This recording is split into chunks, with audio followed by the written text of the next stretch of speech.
Welcome back into Ring Chasing. Jack O'Rourke here with Ethan Shum, the GOAT. Ethan, I must say, I love. I feel like this is the weirdest time to randomly bring it up right as you start an episode. I love that TV you have in that room. It's just like a perfect little, like it feels as if you're like zooming in from Bristol, like from ESPN, like doing a quick hit for the radio. Like it's like a Yeah. if we could get like a straight like just SC logo on it, that would be ideal. But Ethan That's Shum. Yeah. it's replay review is what it is. And I've tried to throw something up on there to just have it on in the background. It does not look good. So it's been workshopped and we're not gonna roll with it. But hey, I mean, you got to leave no stone unturned. So I love that we tried it in the first place. Ethan Shum, Jack O'Rourke. Make sure to like, comment, subscribe. Anything you can helps us out a bunch. So we're not talking into tin cans, as we always say. That's my new favorite phrase. But regardless, Ethan, biggest news of the week by far comes for your Cleveland Guardians. We've talked about it probably almost every single time we've recorded is when will Travis Bazzana get called up. There were kind of rumors and like little like whisperings on Twitter throughout all of Monday. And then Monday at what, like 9:45 it was, I think. Travis Bazzana gets called up to the big leagues. Ethan, I mean, he's only played what, two games, so there's not really a ton of reaction into that. But looking at, I mean, just him getting called up in general, what was your reaction to the timing of it when Bazzana actually gets called up? Because I was like totally thrown off by it. I did not see it coming at all. Yeah, honestly, and I know we talked about it maybe like a month ago about when we thought timelines were going to happen. And I think last time I said was like middle of summer. I thought they were going to take their time with him. But we've passed that window now with service time. So obviously this is not going to count for a full year with him. And I bet you that had a big factor to play into it as well. But honestly, I think just excited. That's the number one thing. I was so pumped to hear about that because we're actually calling up our prospects and we want to see these guys actually come up and play. It's been a few years of letting the guys play and trying to figure out, who fits where. We kind of escaped the whole, Rocchio and Arias and, Jose in field. Like we're testing some new things out. We got Schneemann going in and out here. But just overall, extremely excited, and I think he brings an aspect to this team that is not we're better with him, to put it simply. We're better with him, dude. I think also you kind of, I mean, obviously the Guards had the super hot start. You kind of sputtered a little bit over the last 2 weeks or so. Like I think anytime you kind of hit that first initial lull, like I believe as we're recording right now is the first time we're under 500 all year, right? Well, as of right now, we just beat the Rays and we're back to 16-16. So we were 15 and 16. I'm so dumb. No, you're good. But okay, no, so back to 500. So, but regardless, still, I mean, like you're at that point where okay, you're not like 8 games up in the division. You're not 10 games above 500. When you're sitting around here, I think it's such a boost to the lineup when you bring in a guy like Bazzana as well. Yeah. No, and I think just even more so, I think the guys naturally, want to welcome him into the league in the right way, and they want to be like, hey, this is the organization.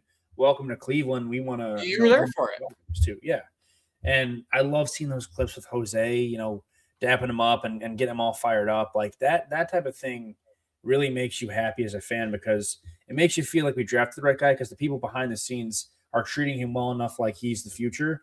And I mean, you can tell the guys, and I was sitting fairly close at the game yesterday, but I could see Quan, who hasn't been doing well himself, leaned over the dugout clapping and going nuts for, his fellow alumni and now teammate Bazzana for anything that he did. Just things like that really is great for team chemistry. And I think, especially at a time now, it's like it's still April and he's up. So we're going to have this whole season, all the ups and downs with him on the roster. And hopefully he's able to make a big impact and help us lead to a great run in the playoffs too. All right. Start, bench, cut, Guardians walk-up songs, Down Under, Travis Bazzana, Country Roads, Take Me Home. I believe that's what it's actually called. Probably Chase the Water. Yeah. Money Made Me Do It, Daniel Schneemann.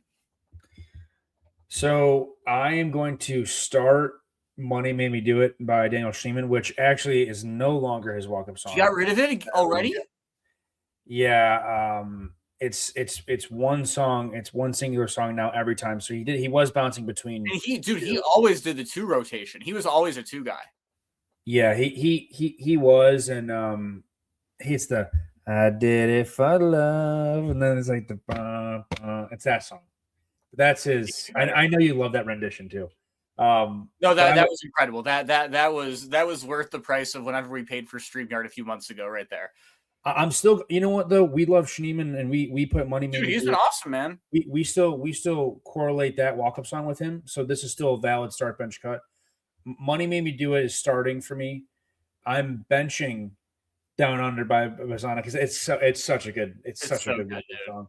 And I'm gonna cut Country Roads. I am already a little sick of it. I'm already a little sick of it. Yeah, I think my thing was as soon as they tried to change the words of the song, that's when you're trying to that's what I really didn't like because also and here's the thing too, like what are they made it chase the lot or It's a homer.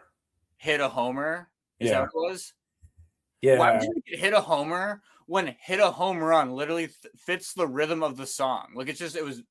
I know those people, so there's no qualms whatsoever with the right. I actually love the Guardians right field crew.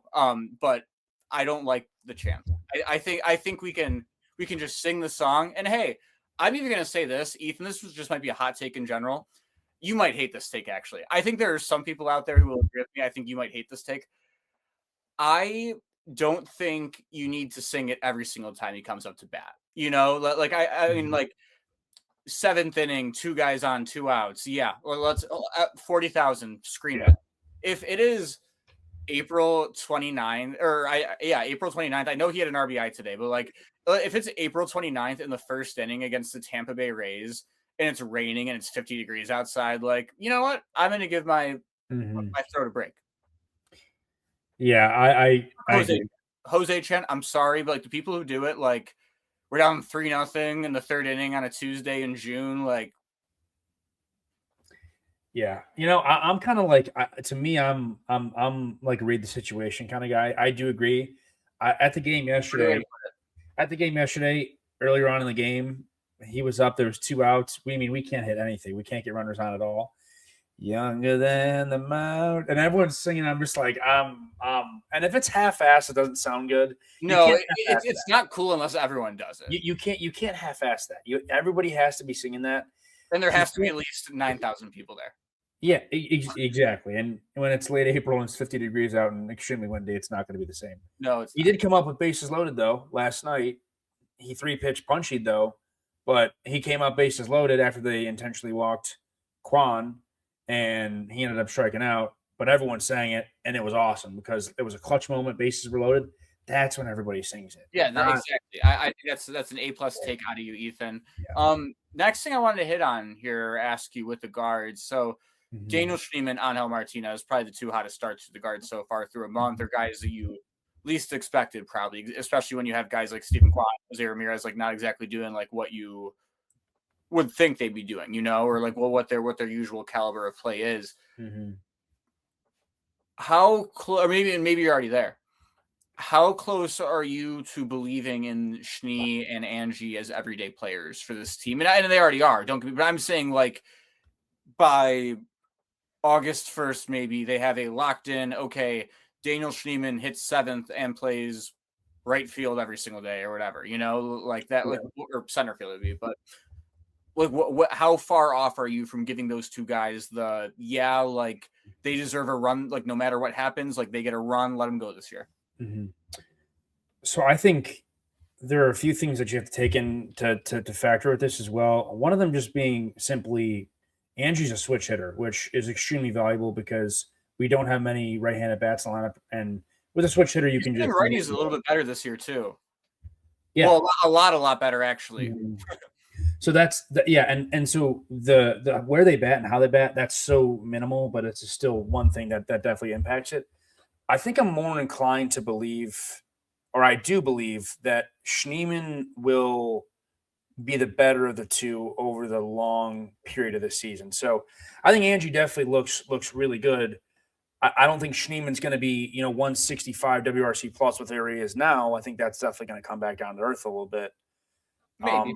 But I think obviously when we talked about the Angie's K rate before on earlier episodes as well, but like I just think Schneemann's putting up extremely competitive at bats. Like every time he's up, and he's always just been the guy now. And you've seen Voter put him in hitting in the 5 hole now. Like if you asked me last year that we'd have him, batting right behind Manzardo and that close to the lineup, I thought you'd be crazy. But I think just his versatility, how competitive he is, and he continues to only get better and better. Like with Angie, I think we've seen him go in spurts, especially last year, where he'll have a good stretch of 15 games where he's very good. He hasn't been at the ceiling that he is now, but this is kind of what you get from Angel Martinez. It's a lot of up and down. He's obviously started off a lot hotter this year.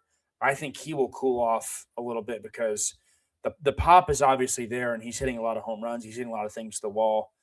His stance looks so much better too, but I think Schneemann over a longer period of time is going to be a little more reliable for us, especially with where he can play in the field too. Yeah, absolutely, dude. I think that they're both going to be a factor throughout the whole entire season for this Guards team. The thing that like I don't know, I saw a tweet about this, and I guess that's kind of what made me ask you this in the first place. Like, are they at their ceilings right now? Like, will you ever get a better Daniel Schneemann or an Angel Martinez than right now? Mm-hmm. No, but like I don't think that means like start sacrificing their at bats right now. Like Ethan, I'm not naturally as high on Daniel Schneemann or Angel Martinez as you or some other people are. Like I always live by the, hey, if they're playing well though, you don't take them out of the lineup. Like I think that you got to give them both run probably through at least the All-Star break at this point. You're looking at like just the lack of. Brito can't play middle infield, right? I mean, can we just say that, right? So I mean, he's not going to come back up for it. Bazzana's up. Like you're going to get the slot in there, and then Angie in center. Like I think it makes too much sense to keep these guys in lineup damn near every single day. The one guy I get worried about though, at least at the moment for at bats, is Valera. Oh yeah, yeah. I mean, I'm going to give him grace too, just because he's coming off of injury. No, I think he's good. I want George Valera here. I mean, he's had some issues in the outfield too, but like, I'm just saying in general, I'm worried about. Especially another lefty in Bazzana coming up and going into the lineup for a switch hitter or a right-handed hitter, depending on if it's Arias or Brito, who you're talking about. Like, there's just less at bats to go around for left-handed hitters when you're not like a firm in the lineup everyday guy like George. And also too, like if you told me like in this offseason that we'd be in a position where Valera would be the odd man out and not Angie, I'd tell you you're crazy because I think how Valera ended that year was like he was going to be a 3 or 4 outfielder on a great team. But I also say I think Votes put Valera in some bad situations to start this year. I think in the games he's not playing, and I think it's like the third time this has happened. It happened again last night. I mean, the guy's not hitting the ball well. He's not seeing his pitches. It's tough to put him in. Yeah, and you're throwing him in a huge spot again in the 9th inning. And I get he's Hedges, going to watch for you. What'd you say? Was it for Hedges? Yeah, because they pinch hit Bo, then they caught Hedges. For Reese, then they and then they pitch, and then it was going to be Fry who would have caught the next inning. But they put him in some bad situations. To then throw another perspective into the whole Angie Schneemann thing. The only thing with Angie is there's not a lot of walks, so the walks are obviously a big issue, and I think he's putting the ball in play. That's great. He's not striking out. Usually, if the walk rate is low and you have a good OPS and a good average, that means that you are putting the ball in play on an extremely high level. Yeah, absolutely. I think we need to see him walk a little bit more. I think he gets a little impatient. I think he jumps on pitches, but also don't change what's working because I think a lot is working right now.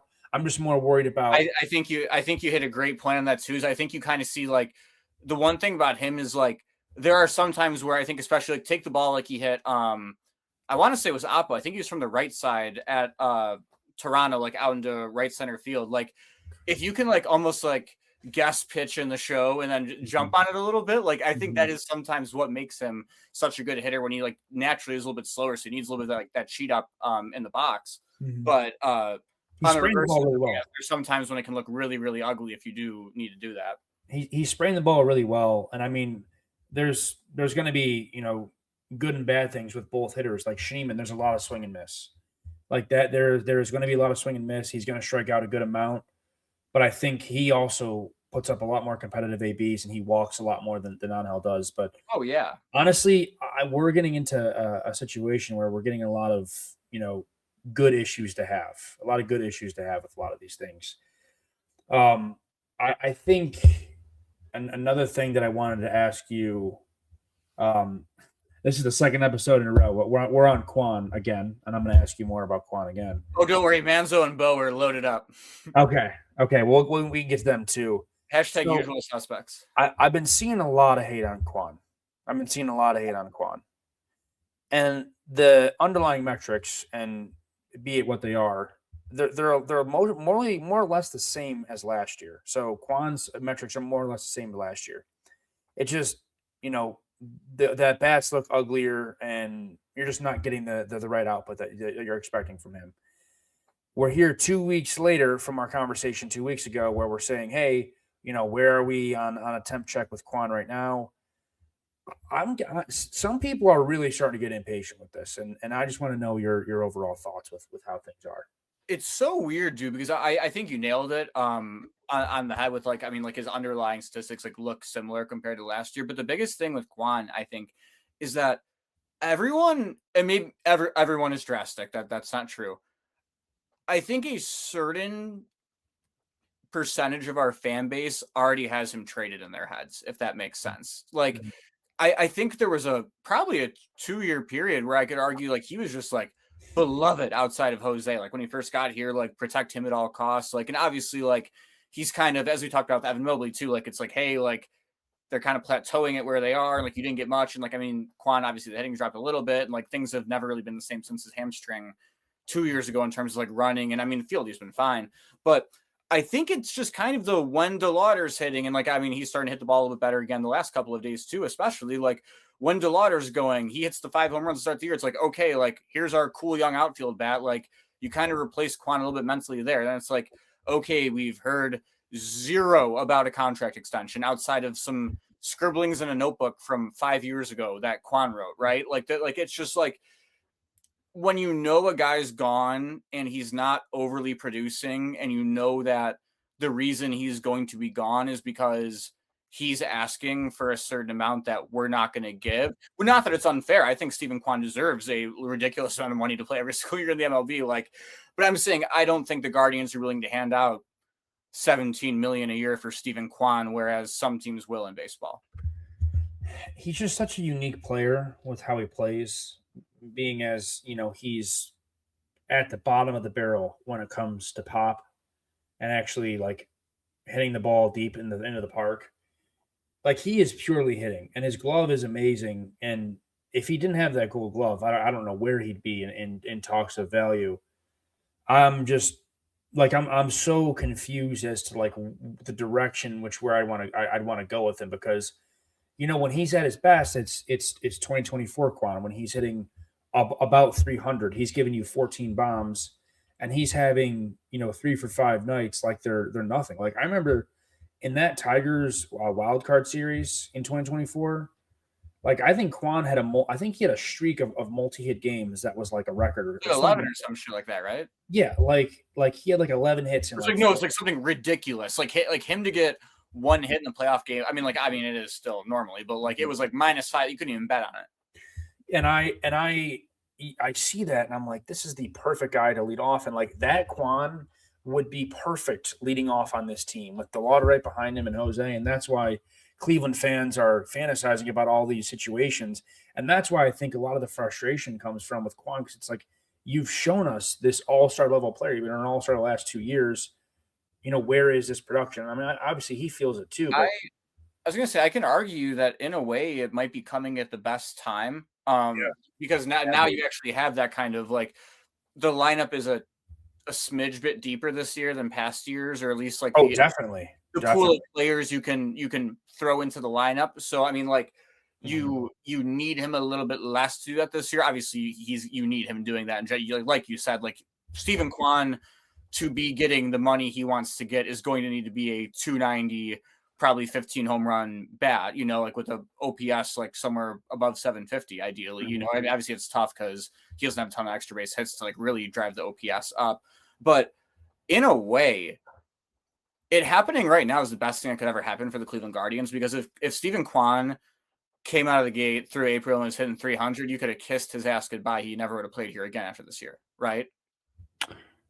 I Ye- think the only way you keep Stephen Kwan is he plays himself back into your range and you don't trade him at the trade deadline. Like, because I mean, like, bro, even if he's hitting like 280 even at the deadline, or well, I mean, maybe not trade, maybe you keep him and ride out the year, but like if Stephen Kwan ends this season, maybe we say he's hitting like 260. Maybe he has like a bad first half and like ramps it up late, or maybe like, I mean, I don't know. Let's say he gets to 260 somehow. That's not a crazy number, I think. No. I think you're looking at a world where it's like, okay, maybe now we're not even talking about trading Quan or whatever. Like, I think you can just extend Stephen Quan. And then it's like, okay, we're still going to bank on the pedigree of this guy where he's going to give you consistent enough play. And especially like Ethan, like when you look at the lack of continuity in this lineup over the last couple of years, like it's atrocious, you know, like you like there's a new guy play. Like, I mean, how many second basemen have you had to learn in the last years, or shorts, middle infielders? I mean, it's like 1,000, right? We've thrown 95 different guys in right field. Like how tough is it to, or I guess not how tough, how nice is it to pencil in Quan every single day at the top of the order and just know you're getting something? It might not be what it used to be, but like you're going to get a above average, good at bats, Major League Baseball player every single time who's going to play plus defense. He's never not won a Gold Glove when he's been in the majors. Like, you almost, in a way, as selfish as it sounds as a Guardians fan, got to like hope he toes a line of not being too good, but obviously want him to be a lot better than he is right now. I had some conversations like that the other day, and I hated to have those because this is like, if there is a better time, and you're so right. Like, there couldn't be a better time for where he's starting to go downhill a little bit, right when his contract's about to be up and we can maybe extend him.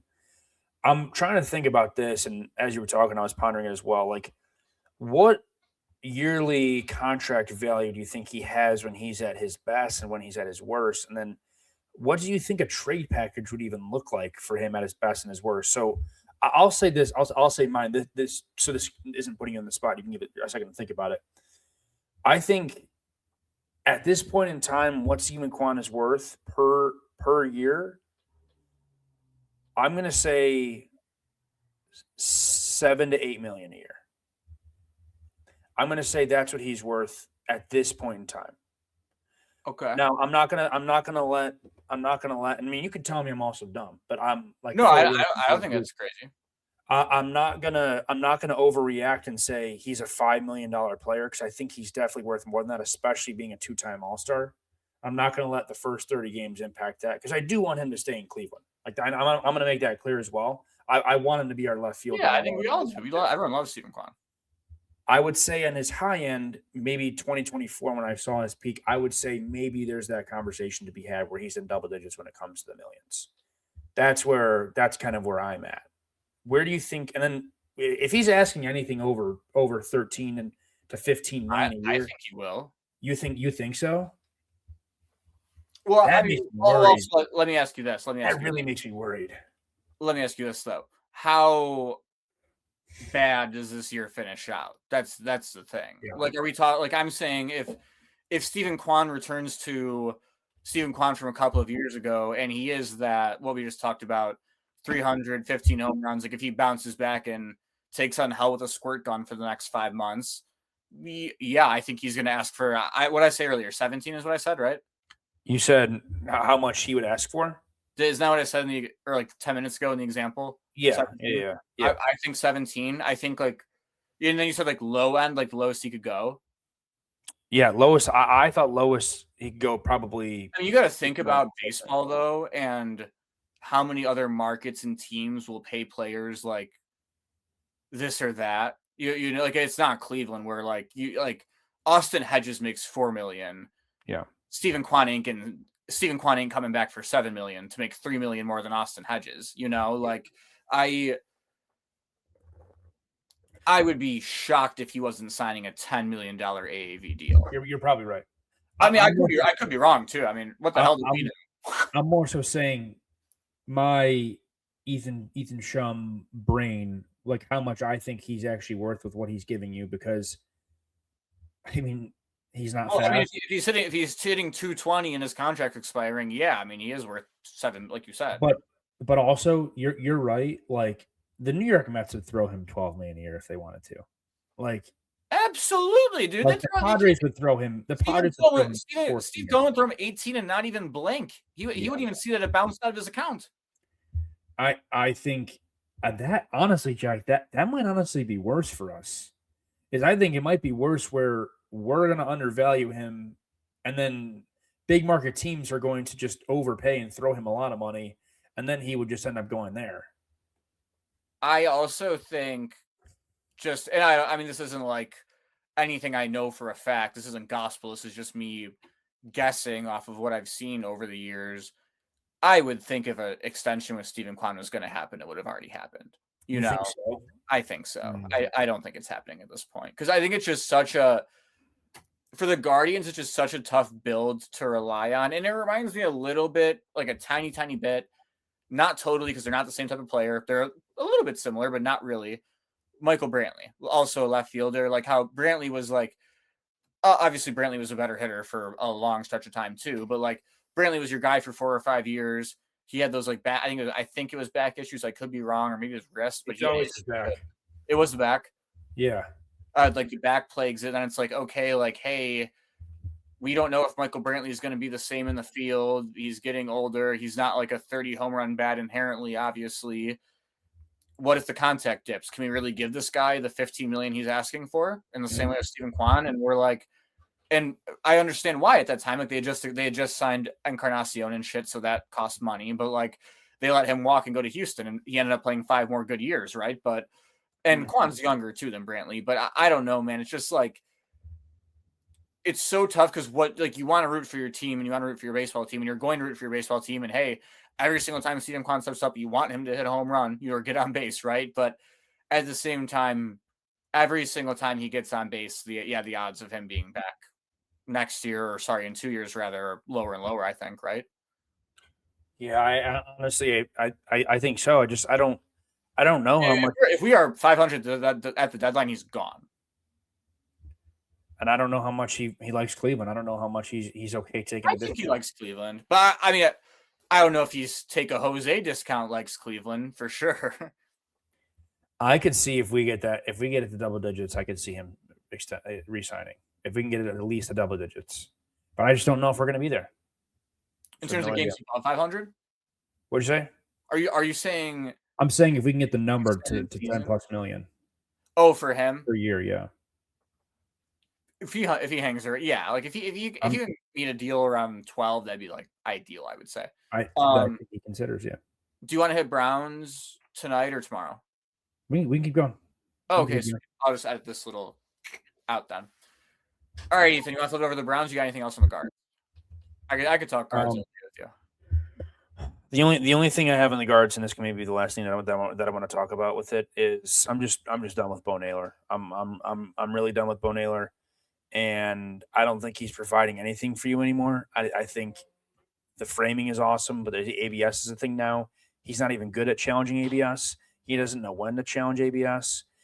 And I think he just is putting up non-competitive ABs. And he's throwing the bat at the ball. He has no idea what he's looking for at the plate. I don't think that he calls the best game behind the plate. And I just don't think that he's a vibes guy like a Hedgie. So I just don't. I can throw all his crappy numbers at you, and they wouldn't be shocking. And you'd say, yeah, I couldn't tell you, Bo Naylor's been bad. It's getting ugly. And we've seen almost 1,000 plate appearances from him. And I think he's a great guy. We don't have the handcuff of his brother here anymore. I think it's time to cut it loose here soon. Yeah, he stinks. Yeah. I mean, I hate to say, I'm sure Bo Naylor is a great dude. I mean, like he's had good moments. September was awesome last year. Do I think he deserves through at least halfway through June to try and figure it out? I actually do. So I'm not even gonna say right now, but honestly, I think there's 2 routes to go. The 2 routes, obviously. I as much as I would love, Ethan, I will throw my hand up in the air, put my tinfoil hat on. I would fucking play Hedges every single day and then just put Fry behind him in a heartbeat. I wouldn't think twice about it. Who cares? But I'm not in charge, obviously, for a plethora of reasons. Nolan Jones would be hitting cleanup. But Ethan, I think it's either Cooper Ingle takes a month and a half to recover. Well, I don't know the extent of how long he's gonna be out. 7 day, yeah. What? 7 day. They don't have a 15 day, so I think 7 day. It's either 7 or 60. I think. Yeah, so it's 7. Yeah. But I'm saying 7 day could mean 48 days. You don't know how bad it is. Yeah. Exactly. Yeah, because it's either 7 or 60. So, you don't know with that, but let's say it's a month, for example. I think you give Cooper another month down in Columbus, make sure he's good to go. Then I think sometime around July, probably you would see that move. And then the plan B to that is, you know where I'm going with it, as always. If Cooper Ingle isn't ready, if Bo Naylor is clearly not the answer, if the horseshoe falls out of Austin Hedges' ass, then that is when you decide to go trade for Adley Rutschman or any other catcher available at the MLB trade deadline. You're still on the Adley Rutschman trade. Yeah, absolutely. You're still on the Adley Rutschman. Why would I not be? Why would I not be? I know. I know. I love that you're sticking with this too for this long. And maybe it will happen. I'm not going to sit here and tell you you're wrong. I love that that's been something that you've been on for a while. I don't think it's that crazy. I think both teams could benefit. I mean, I don't want to put you in the spot and ask what that trade would look like, but like, do you have an idea in your head what that would? So he's under control this year for $7 million. It'll probably be like $9 million next year. I think. Just extended Basayo too. Exactly, and his contract's up. I would think, yeah, people are gonna hate this, but I mean, and like it might literally just be like one of me. I probably, okay, I'm gonna say this. I think it would take Hanau and a quad A, like someone you can give the Orioles to like go hit 230 and not suck type of play, like a Kafis, a Juan Brito, Juan Brito, any of those. Like, we have 20 of those guys. Just pick your litter. They can have 3 of them if they want, for all I care. I think they'd ask for Manzo. Okay. Well, actually, I don't know if they would. Well, if you're getting into Adley, Basayo catches every single day. I mean, if Rafael Velasquez is tearing the cover off the ball, shit, get him up here. You know, like, I mean, I know he's probably about a year away, but with the way they're calling up guys now, like, if Ralphie's a reality next April, is trading Manzo that crazy? If you think you can cover the first base at bats between like Kafis if he comes back up or whatever you want to do. I'd love to be in a world. This would never happen. This would never ever happen. But I'd love to be in a world where Manzo and Ralphie are just battling for first base at the big league level, and they're just like splitting time, and they're both like first base and DH. Yeah, like those guys are just duking it out for who's going to be first base in the future. I was looking at it too. Cooper Ingle on April 20th, so 9 days ago, I believe this was his last game before he got injured. He went 3 for 4 with a walk and 2 bombs and a double, which is just like, I get it. Bo Naylor put up stats like that in AAA, but it's time for a change. You have Travis Bazzana, who is the number 1 pick in the 2024 draft, and then you have Bo Naylor warming up on deck behind him, hitting in the 8-hole. I'm just like, dude, say, if it's June 1st and my weight, my weight, not his weight, if my weight is higher than his batting average still, that's when you're bad. Like, oh my gosh, like I don't even care. Take all the stats away. Look at purely energy, vibes, aura, as they say. Like, I think he lost his eye a little bit at the plate. I mean, don't get me wrong. He's always like had a thing for swinging at curveballs out of the zone with 2 strikes. Don't get me wrong, but like I always felt that the most redeeming part of Bo Naylor at the plate was his plate discipline, or the fact that you knew that you were going to get a 5-pitch at bat basically every single time. Like, I feel like there's more and more ones this year where and I could be wrong. This is just vibes. I could be wrong about this. There are no stats to back this up. I feel like you're seeing a lot more like 3-pitch at bats this year. We'll have to check back in on Bo Naylor coming up here soon, but I'm pretty sick of what I'm seeing. You want to talk about the Brownies? Unfortunately, yeah, I'm down. Let's do it. Who? Ethan, the Cleveland Browns walk away with 4 guys that I think anyone saw in mock drafts in the first round at some point in time leading up to the final weeks of the NFL draft. Do you want to just do you like picks we like, or like do you have any just initial thoughts on what you loved about the draft? Yeah. I honestly love the draft that we had. This has honestly it was probably my favorite draft that we've ever had. And I texted you guys in the group chat about it too, but it really felt like Andrew Berry went on Twitter and looked at mock drafts this year that people actually had. Like, it felt like he was picking who was good at ADP, like, and actually like a top ranked player. Like, we weren't just going for some crazy poll that would have just been some amazing player by circumstance. But I I love the two receivers in the first three picks too. Like that's great. Like we need that, man. Like we talked about that in our pod a couple weeks ago. Like tackle, O line, and receiver are the two things that we need most. And I believe you were the one who was more high on getting a receiver than you were tackle, weren't you? Yeah, but I mean, the tackle who I wanted anyways is the tackle who he ended up getting. So I Worked I out. was like, I was ridiculously happy with the draft, dude. I mean, the ideal scenario, obviously, it didn't come to fruition. I would have loved the Cowboys trade if we could have gotten 12, 20, 24. But even then, you would have had to sacrifice 39. So honestly, no, I'm like perfectly content with the draft. Spencer Fano is going to be here for a long time. He's ridiculous. Like you're like when you talk about a guy who like, okay, true freshman All American at left tackle. Bam, Lomu can't really play right tackle. Okay, Mhm. good teammate. This guy's going to rip on over to right tackle. Just as successful. Now he's going to make the transition back in the NFL. It sounds like Todd Monken said that even on draft night about Fano.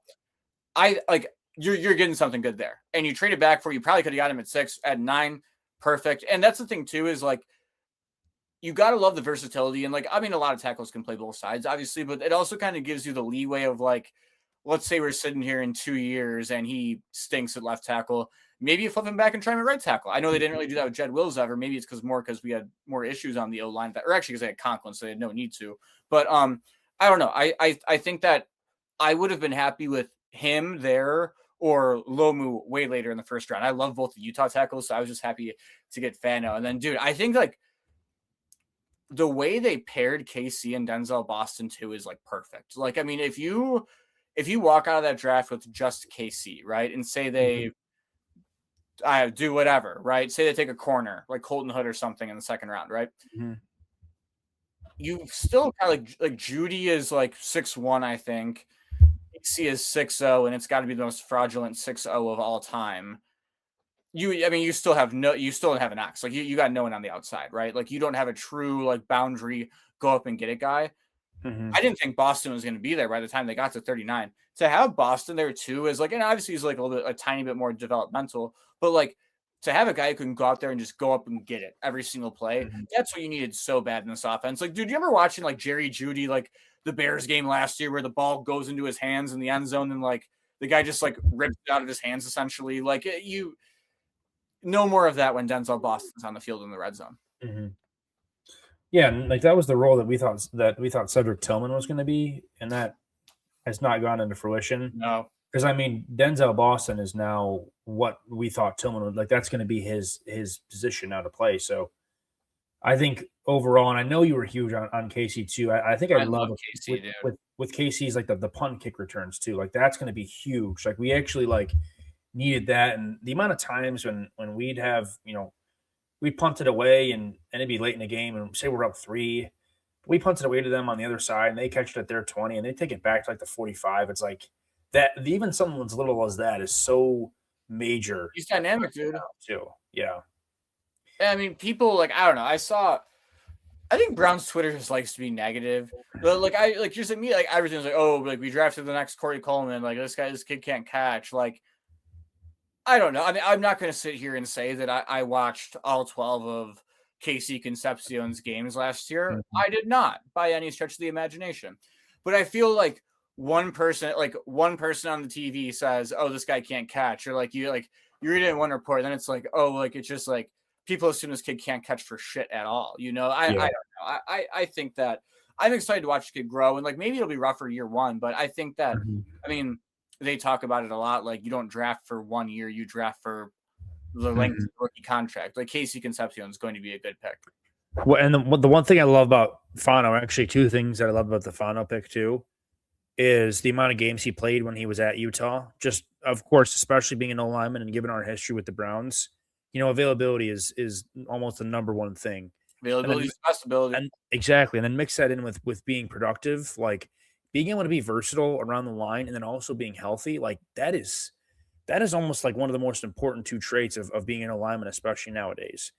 And drafting a guy like Fano now, I mean, look what Penei Sewell did to the Lions. Now the Lions were, you know, an open door shop before they drafted Sewell, and then they get that one lockdown tackle that O line starts to slowly but surely form around them, and that's what Spencer Fano could be. He could be that new Penei Sewell, but for the Browns. And I think it's just really exciting, and especially it's a boring pick, and I know people weren't in love with the sexy pick of drafting a no tackle with a ninth pick, but he's a goofy guy, and I'm excited to have his I love personality in it, dude. Yeah, Cleveland, his personality seems awesome.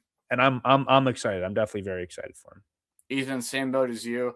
Any other big picks that stick out to you for the Browns?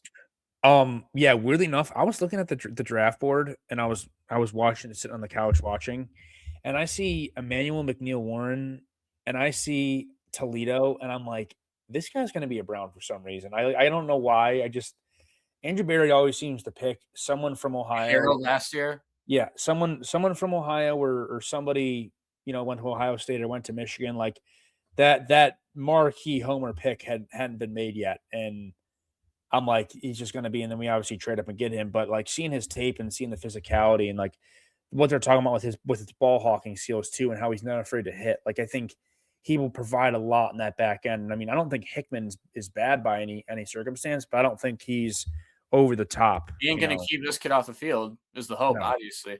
And yeah, I mean, I just think, Ethan, I think anytime there's a guy who's mocked in the first round and you're getting him at 58, especially at a position like safety where like safety is just natural. Like he was the number 2 safety off the board. It's just how safeties fall a lot of the time. Like that's ridiculous. I think the biggest concern I've read about McNeil Warren is that he's a little bit shaky on missed tackles, but like I don't know. I think that's something you can correct, right? Like if you as you get to the NFL level.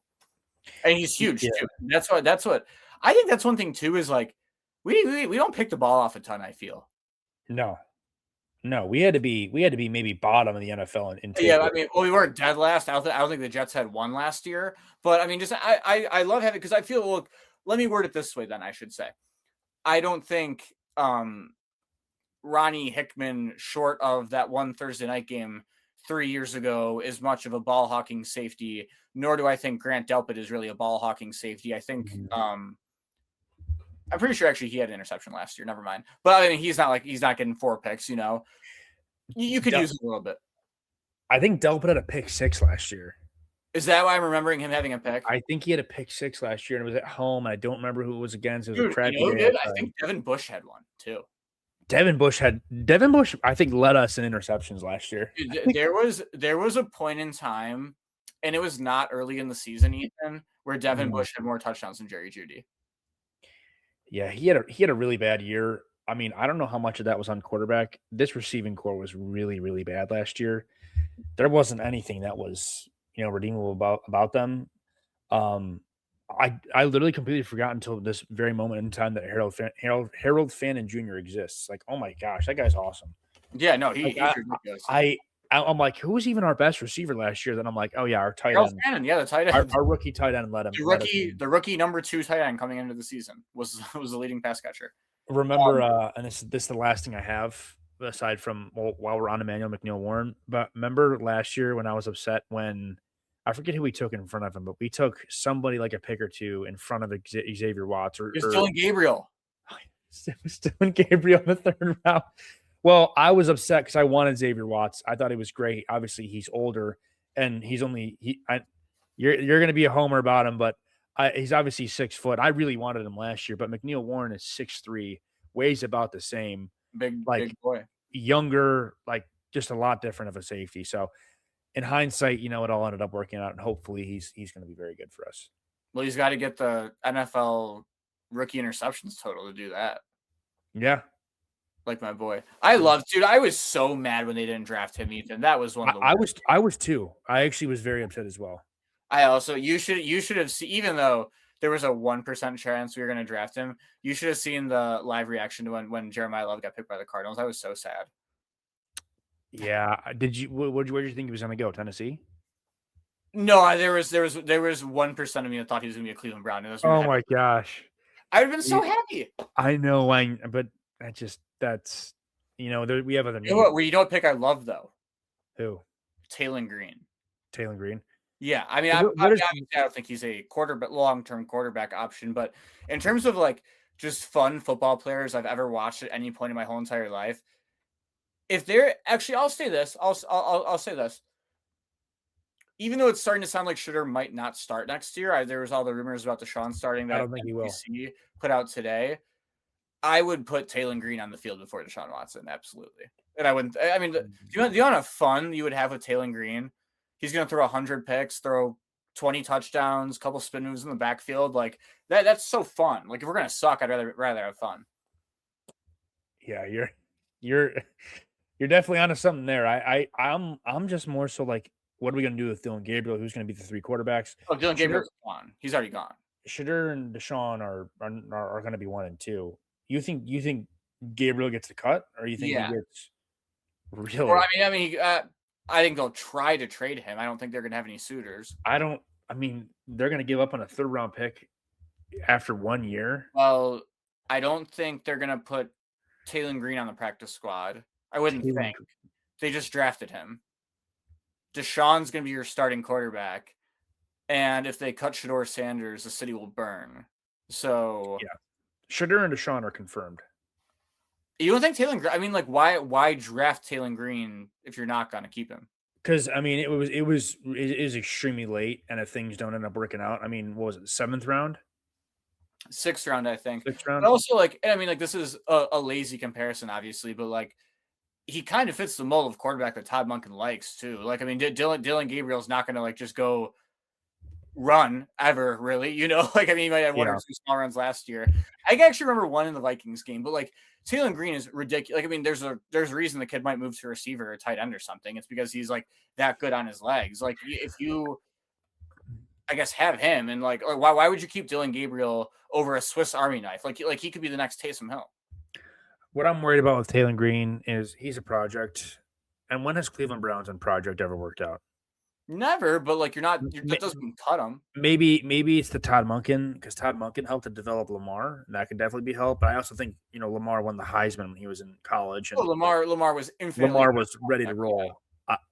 Taylor Green, though, being a 6'6" quarterback who can just run all day, Dude, and he's so fun to watch. it's going to be sloppy. And you know what? Actually, you know what, Jack? Let's mark our calendars right now for when Preseason game.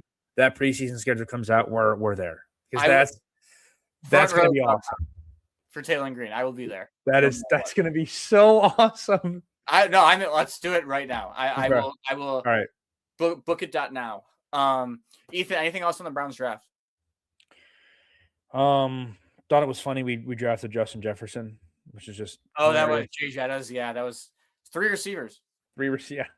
Other than that, no, just like tackles, O lineman I liked. Was it Austin Barber? Yeah, dude, his Mhm. interview or the FaceTime of him with Andrew Berry was awesome. Yeah. Let's go. Yeah, that was. You're never Yeah. gonna. Other than that, I'm honestly I'm so happy with the draft. I'm happy with how things went. I think the spotlight's going to be. I think the spotlight's going to be on KC. I think over anyone. If you had to pick one of the players, just knowing Browns fans, I love him. just knowing Browns fans, it's going to be KC. That's going to be under the microscope. We'll see. I think he's going to be great. He's going to be electric. I can't wait to fervently support him in year 4 when he is terrible and everyone else in Cleveland hates him. Yes. How Yes. All right, let's hit some Cavs. Ethan, we changed clothes. I don't know how that happened. I mean, that Cavs game was so good that we had to change clothes. Now it's time to talk about your Cleveland Cavaliers, who, after dropping 2 up in Jurassic Park over the weekend last week, come back home, win Game 5. Ethan, it was a game that looked ugly at times. I don't know if you are in one of the group chats that I was sending Donovan Mitchell trade packages into, but that was something that I was doing at halftime of Game 5. Doesn't matter, though. The Cavs come back, fight hard. Obviously, the guy who's on the graphic we're going to talk about probably a crap ton over the next few minutes, Dennis Schroeder, provides 19, 11 of those coming in the fourth quarter. He shot 3 of 6 from 3. Evan Mobley banged a couple threes. Ethan, things looked very, very, very scary until they didn't. But let me ask you, because not even just to be the bearer of bad news, before we get too deep into it, I'm still not that satisfied with yesterday. Mhm. It really doesn't move what I think the Cavs can do or how far I think they'll go. That was more of like okay, good, we did our job, not a let's celebrate. How do you feel?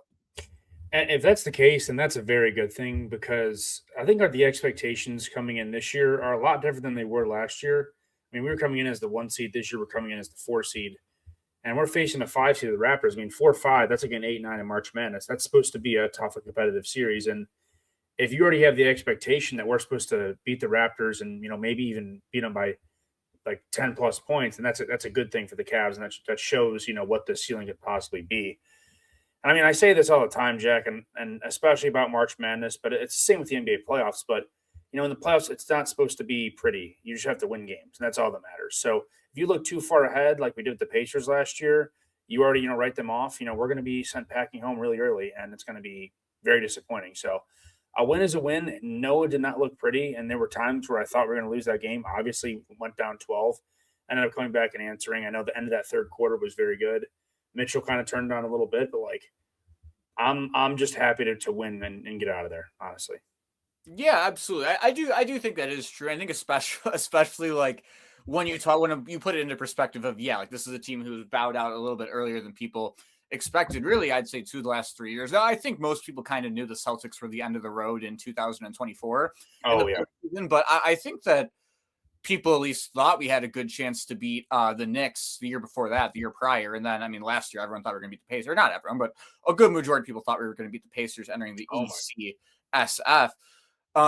Ethan, one guy I want to hit on because you just know infinitely more about basketball than me. So I'm genuinely asking you, where is your head at on Jarrett Allen? Because for me, as like a casual basketball fan, here's my lens. Like you see that February when Evan Mobley was out, you bring Harden in, and Jarrett Allen was like the best he's looked pretty much since he got to Cleveland.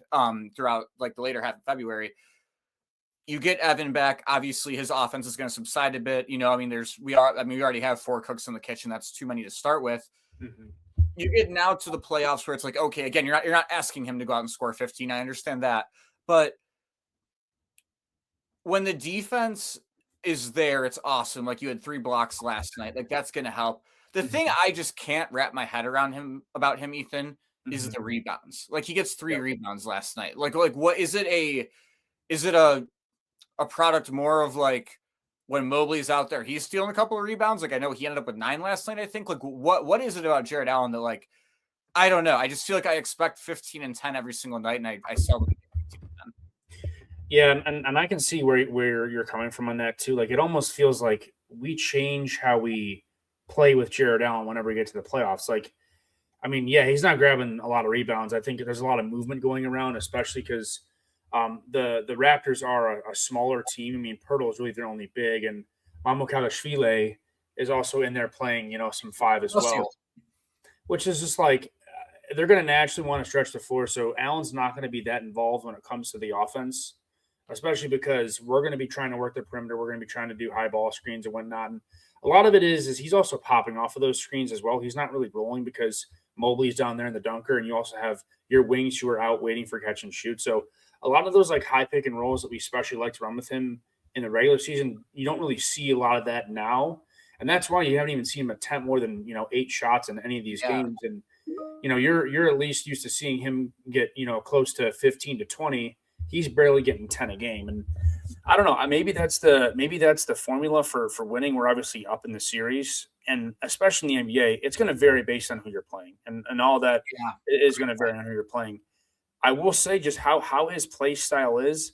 He doesn't really match up well with a lot of these teams that are going to be down the road. I mean, I would say the Pistons is probably a great matchup for him because Duran's more of a stand in the paint kind of big. But like if we run into like a Celtics or a Knicks who will maybe have Cat playing the 5 and have him just being a stretcher on the perimeter, come on, it's a lot harder to find a good position for him. But I'll say this: I think this year it's different this year than it is in the past because this year he's finding ways to be efficient. He's finding ways to impact the game. Like when he's out on the floor, he's not out there missing a bunch of shots, and you're not like, oh, he's breaking it down on defense. Like, no, he's providing defensively, and he's at least helping to box out. And I think a lot of these guys and our guys are crashing the boards a lot too. But I believe that he is still impacting the playoff games more than I think he has in years prior. It just doesn't look and show up that well on the stat sheet. Absolutely. And Ethan, next thing I wanted to hit on with the Cavs I'm just learning about the Cleveland Cavaliers. This is what we should name this segment. This is hashtag Ask Ethan. So Ethan, next for the Cavs, the biggest move, I guess, going into Game 5 was taking Dean Wade out of the starting lineup and putting Max Strus in. What is your takeaway from Stru's going into the starting lineup? Because I know Kenny said, I believe it was after the game, like the goal is to create more space. Obviously, it seems like early on having Strus out there might have sacrificed a little bit of defense. Like the Cavs kind of got behind the 8 ball a little bit early on in the first quarter yesterday. Mm-hmm. Dean Wade still, obviously, I mean, like ends up taking 10 shots off the bench, which is like still crazy. So it's not like Dean Wade's getting a lack of touches. Like he was very strong. I mean, obviously he's a very good defender in the first place. So he's been strong throughout the series so far. Like he limited BI heavy in game 1. Mm-hmm. What do you think ultimately comes of the mesh of the small forward, power forward rotation behind Mobley and whoever ends up starting on the wing with him? Yeah, I think, and I understand where I think you would want to go with Strus starting the game because, like, Dean Wade is obviously great offensively, and he's an amazing defender. His plus minuses will always be in the green every single game that he plays, and that's why he's so valuable. But I think with what Kenny wanted to do was kind of start the game a little quicker than we have in games prior. And I think having Strus in the lineup, you get a little bit more of a slashing ability that Dean Wade doesn't give you. I think I'd say Strus is probably a little bit higher percentage 3-point shooter than Dean Wade is. And then also just offensively, if they're able to, push the ball down the floor, like we're just a quicker team when we have Max Strus on the floor. That's just kind of the X factor that he gives you. Dean Wade is more so, he'll sit on the perimeter on offense. He will help with, pick and rolls, and he is definitely going to be, fading out to the 3-point line. He can't touch the paint whatsoever. And nor honestly should we, because we already have Mobley and Allen down there. Yeah. So more of a log jam. I just think there's more continuity when you have Strus in, and he provides a better look offensively that I think Kenny wanted to go with because our offense did look a little lackluster in those first few games of the series. And that's more so why I think that's why he'd want to go with Strus as opposed to, Dean Wade. But still, even more so, and when it comes to, looking out and looking at more broadly at this whole wing and who's going to be the 3 and the 4 on the court mixed with, Harden and Donnie. Like, especially in the NBA playoffs, and I texted this in our chat with you yesterday, but, like, you need to have somebody in your bench core that's going to come off the bench like Schroeder did last night and have a game. And by a game, I mean hit 4 or 5 threes. Jacoby Walter did that for them. I mean, yes. He came out the bench. Like to win playoff games, especially in the NBA, like, you need that. And I think leading up to this, we really didn't have anyone that was really standing out. Like Tyson has been pretty cold I think Strus filled the role in game 1. I think he had like 20 something off the bench, but I think you're totally right. Like outside of game 1 and now game 5, we haven't had it. Yeah, and Merrill hasn't been able to provide anything. He was ice cold in game 1 and game 2. He scored double digits for the first time in the series, game 3 in Toronto, but you really just didn't have that extra bench guy, and that's what makes the Thunder so good, and that's what makes the Nuggets of a few years ago that were so good. You had Christian Braun coming off the bench being very productive. Like, you need those types of guys in the playoffs. We have depth, and we have a lot of guys that we can play, and a lot of people say that's a good issue to have, but we don't want that to be a pack. We want to have somebody, 1 or 2 people that will stand out and help out Donnie and help out James Harden and are able to, help him provide. Because, Mobley's going to give you that 18 and 9. Harden will give you 20, and Donnie will give you almost 30. It's just about who's the 4th or 5th guy, and maybe that can be Strus, Merrill, or Dean Wade. One of those 3 has to be that guy in order for us to win the championship. So, Guy, I wanted to ask you about, I guess this is kind of my last question for you with the Cavs, and we can talk about whatever, obviously, your thoughts on game 6 or maybe even potentially game 7. I hope not, but maybe you could go there. That's a possibility. Mm-hmm. Keon Ellis hasn't gotten a ton of tick in the series. Obviously, there's been moments. I've heard it's kind of a matchup thing. Like, he's a guy that we could see again at some point in the playoffs. What are your thoughts on Keon Ellis? Because, I can't sit here and say I watched a whole ton of Sacramento Kings basketball growing up, so I didn't really have a ton on the guy. But he gets here. Like, he seems like a very strong defender. Like, there were a couple of games where he caught fire from behind the arc as well. Like, do you see Keon Ellis playing a factor at all in this playoff run? I think in this playoff run, yes. In this series, I don't think so. And I obviously was very evident by the DNP yesterday, which you mentioned. But I think, as you said, I think it's solely matchup-wise. And I think a lot of that is because the wings and the guards for the Raptors are bigger wings and they're bigger guards. Scotty Barnes is a bigger wing. Brandon Ingram is obviously a tall wing. Jacoby Walters, I think, 6'5". But, like, Keon Ellis is good when you're facing – like, I think he would match up. If Emmanuel Quickly was playing, Keon Ellis would be on him, and that would be his main matchup. But I think offensively, Keon Ellis's output isn't up to par with a lot of our other guys. Yeah. But the defense and the pest is where his value is. But like I love what Kenny did, especially it was game two.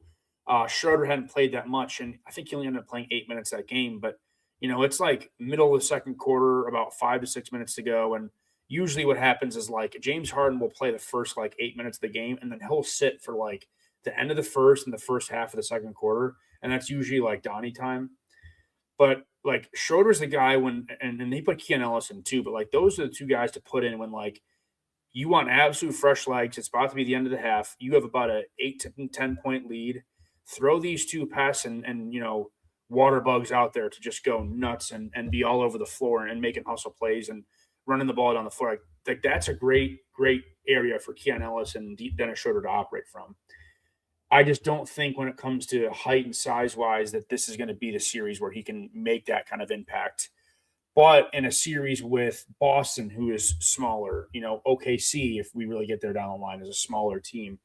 Like it's weird because they have bigger guards and bigger forwards, but they have smaller bigs. So it's like an extremely weird circumstance. So, but as far as Keon goes, great trade piece with DeAndre Hunter. We'll see where he's going to land, next year.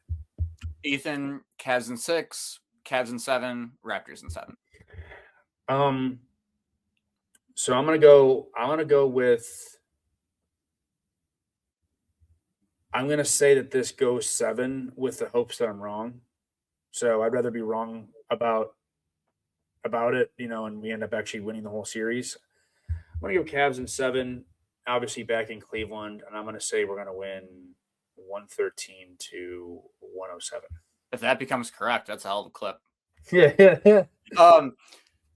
Gosh, so this morning when I talked about it, I said I think it's been like the Magic series from 2 years. I mean, not that people have made that comparison before. I'm not speaking any E equals MC squared on that, but I think you drop this one in the 6, come home, double digit first, like going into halftime down double digits in game 7, you come back and you win that game. But then my hot take for you, this is just you always got to hit every single base so that way you're right in some way, shape, or form. Mm-hmm. I could really see a world where whoever wins game 6 wins the series. Yeah, I think so too. And I mean, felt like we were on the ropes yesterday in that game. Yeah. In game 5, it really felt like it, and that would have been miserable having to go to Toronto down a game in the series. I think it's definitely a possibility, and I mean, a lot of people say too, like NBA 7-game series, it's a long time. It's a long series. You get really familiar with your opponent. It's just like, how are you going to throw a different look out there, and how are you going to play differently than what you played? Like, no one has lost at home yet in this series. So it's like, who is going to be the first one? And I mean, if not, then the Cavs are going to take it in 7. And with those types of series, you got to just try new things. And like, if I'm the Cavs, especially going into this game 6, you have that game under your belt. I'm not saying to just like kind of throw away this game, but like, this is the game to try things out and try to be aggressive. Try to play different type of lineups. Try to throw Dennis Schroeder in. Like, they threw Harden, Schroeder, and Donovan Mitchell on the foot. Yeah, but it was with Struz too, wasn't it? Yeah. And so and then it was like Mobley playing the 5. It's like, it's a crazy lineup. Like, keep trying things out like that. We're very quick with the ball, and be a little risky. You have the game in your pocket. Obviously, you want to win the game, but see where this will go. Yeah, I mean, the old adage of that too is, Ethan, that team charter flight has to go home anyways. I mean, they're not. They're not staying in Toronto, so they're going to have to come back to Cleveland either way. So might as well try out some things while you're up there. Ethan, any final thoughts for you on the Cavs? No, just I'm excited for us to go to Toronto. I think it's going to be a great game and very entertaining. I'm so happy that we won yesterday. Like, winning in being up 3-2 in a series, you obviously want to sweep everybody, right? That's obviously the goal. But like, in a close series like this, having a game in hand is so unbelievably nice. And like, there's a little bit of pressure that's relieved, and obviously you're still locked in, but you need to be still on your game. But having that extra game is very good, and I'm happy that we're not where we were last year, just to say the least. No better way to wrap it up than on that. Ethan, any thoughts on anything else? What'd you have for lunch? I actually had leftover pizza. I went for like a 5 mile run earlier today, so I was A a little little cheap. hungry. Got home Oh and yeah. get, Well, where was that pie from originally? originally was from the Ethan Shum and Grace Kitchen homemade pizza yesterday for Survivor Oh. Night. 2 hour Survivor episode last night. Wow, I have Yeah. not watched. That's not good out of me yet. What about you? What'd you do? What'd you do today? For lunch, Yeah. I have not eaten food yet today. Oh, well, there you go. Yeah, How about a DP? Do you have a DP yet? I have not had a DP. I have had a Celsius though, and I am planning on knocking out Celsius number 2 here as soon as we wrap up this recording. You know me. Oh my Um, god. so yeah, nothing too big to report on, I guess. I'm excited about the Guardians finding out who the last roster spot is. That's been like Yeah. my autistic fix of the day, I guess. It's been kind of just like keeping me going because okay, so here's what throws me off about it. If you'll indulge me for 10 seconds. Of course. So Valera goes down. Mm-hmm. You're going to need another spot, obviously. Mm-hmm. Stuart Fairchild, by far and large, makes the most sense for a plethora of reasons. A of all being, I never want to see David Fry in the outfield again at any point in time in my whole entire life. That's that alone is enough to just fine bring Stu up. Mm-hmm. He hasn't played this week at all in Columbus, which is just so weird to me because one, when you're having that discourse about calling Bazzana up over Brito, you got to think that this is already like swirling around the heads a little bit. The Guards faced Steven Matz on Monday, right? Yep, the lefty. He's a lefty, so it's not like if there's a world where it's like, hey, we're facing a righty Monday, Tuesday, Wednesday, then yeah, maybe you send Valera down on Thursday and let him hit against the righties. You had a lefty there in that series. Fairchild didn't play in both games of the doubleheader on Sunday for Columbus. Like, I would think if it was Stu, you bring him up then. If not, I mean, it still makes sense to sit him out for a couple of days until you're ready for it. But I don't know. I'm just relatively, it's odd. I kind of, and I was going to post this tomorrow morning to have like a Friday, like get ready for the Cavs with us. I mean, like the draft and guards don't play today. So there's no breaking stories in Cleveland sports. I almost want to post it tonight just in case I am right about the Stuart Fairchild findings. But like, because of this, I wonder, and I want people to know this is before Friday, I wonder if it's a waiver wire. Oh, so you're saying signing somebody? I wonder if it's not even in the org. I don't know who. Again, I don't have a name for you. I don't have like this guy got waived. He can come in and play this or that. But I wouldn't be shocked because like Khalil Watson has been awesome so far in Columbus. Don't get me wrong, but he was a little bit banged up last week. Didn't play a ton. He's just returning to the lineup. He's getting his bearings under him. It'd be a weird time to call a kid up after he just got hurt when there's not an everyday spot for a left-handed hitting outfielder. Petey Halpin's hitting like 250. I don't think it's gonna be Nolan. So like I you love that. I wonder. That's what I was gonna say. No, I don't think it will be. But like I mean, even he would make more sense just because he can play first too. So it's like that gives you a little bit more positional versatility. But I don't think it'd be Kafis for the same reason as why they sent Valera down. It's a lateral move. Waiver wire. I think it's a right-handed hitter off the waiver wire. I'm telling you. I don't like if it's purely off of performance, then I really don't understand because it'd be such a lateral move. You gave him no time. Maybe like because I mean Stu is because I was literally just looking at Fangraphs too. Stu is the only right fielder that we have, or the only right-handed hitting outfielder that we even have in Columbus. So like if it's shocking at all. So if it's really about like platoon matchups and about sending down a lefty for a righty, I think and honestly I kind of want to back this up and dissect this a little bit with you. Ethan, I got all day, brother. What is your what is the thinking with sending Valera down? Like, because I'm trying to figure it out because you just called him back up. He just got healthy. Maybe there aren't enough everyday ABs. You want to send him down, and you want to get him everyday ABs in Columbus. Is that the logic? Yeah, I think so. I think it's a him getting sent down a little bit, actually, because you're going to remember this. This is why I'm using this example. Yes, it does happen to be Nolan Jones. When Nolan came up for the first time in 2022, right? I know this isn't Valera came up last year, but like hit the ball, hell of the ball for 2 weeks, then like was kind of struggling, couldn't quite get in the lineup every single day. That is when and then they moved him down for Richie Palacios, right? Because Richie's a guy who like you can play once a week, it doesn't matter. I think that's it for Valera. Like when Angie is playing as well as he is, you're not taking him out. Stephen Kwan is Stephen Kwan. Chase DeLauder is Chase DeLauder. Yeah, there's those your three have and I mean obviously you can still work him in by DHing someone, DHing Valera himself. Like there's going to be yes, Valera could be here and play 3 days a week, but I think ultimately for his development, probably for his confidence too, I would say honestly, I think it just makes more sense where it's like, okay, if we don't have an exact spot for you right now and you're not exactly crushing the ball and you're not exactly going to win the Gold Glove, which I think is fair to say about George Valera at this moment in time, it makes more sense to send him down so he can play every single day. Same with Kafis, though.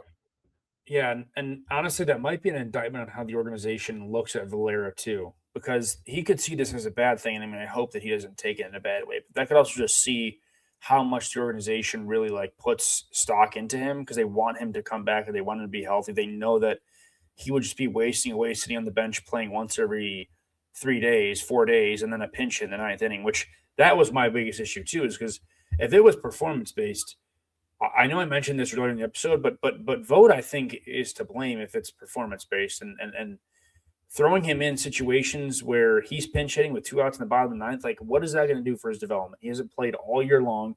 You're throwing him into pinch hit in a really tough spot, and I think he was 0 for 3 and struck out all 3 times. Like I understand he had that magic of hitting those home runs with the Tigers. He also had a bunch of time to build up to get there.